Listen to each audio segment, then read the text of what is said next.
warahmatullahi wabarakatuh. Hai kids, selamat datang di Layar Edu. Hari ini kita akan belajar tentang hierarki perundang-undangan dan cara pembuatannya. Yuk kita simak.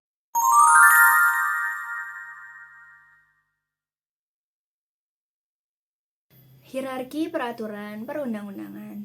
Nah, untuk yang pertama, mari kita lihat tata urutan perundang-undangan yang menurut TAP MPR RI nomor 3 garis miring MPR garis miring tahun 2000 dan Undang-Undang nomor 10 tahun 2004. Nah, ini tuh keduanya berbeda ya. Jadi, yang menurut TAP MPR itu ada 7 dan setelah diamandemen menurut Undang-Undang nomor 10 itu hanya ada 5. Nah, perbedaannya itu hanya terletak di TAP MPR dan di undang-undang dan juga di Perpu. Kalau menurut TAP MPR, tata urutan perundang-undangan itu ada 7. Setelah diamandemen, tata urutan perundang-undangan itu hanya ada 5.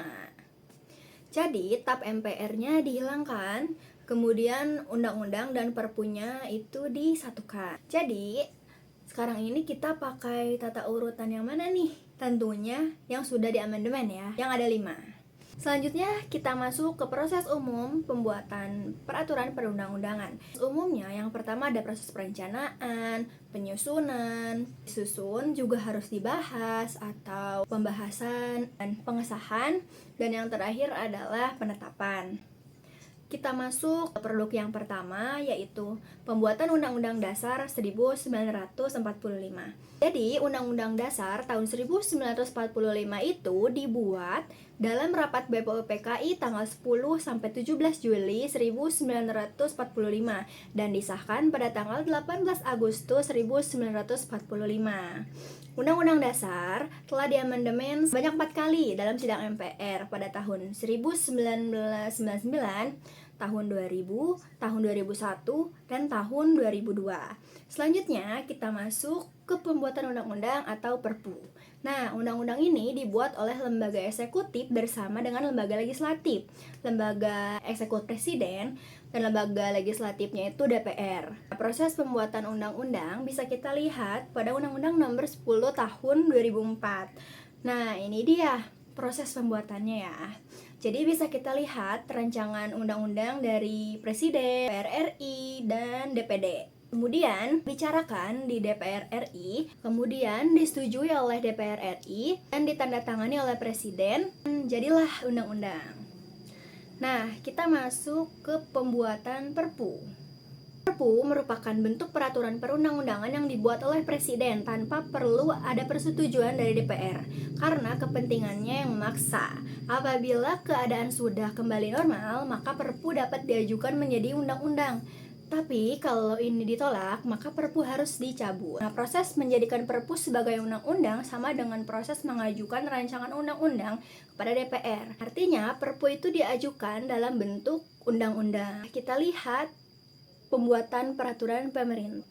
PP adalah peraturan yang ditetapkan Presiden dalam menjalankan undang-undang sebagaimana mestinya.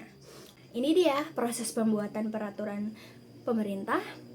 Jadi yang pertama, perencanaan penyusunan peraturan pemerintah yang memuat daftar judul dan materi rancangan PP. Kemudian, perencanaan ditetapkan dalam jangka waktu 1 tahun.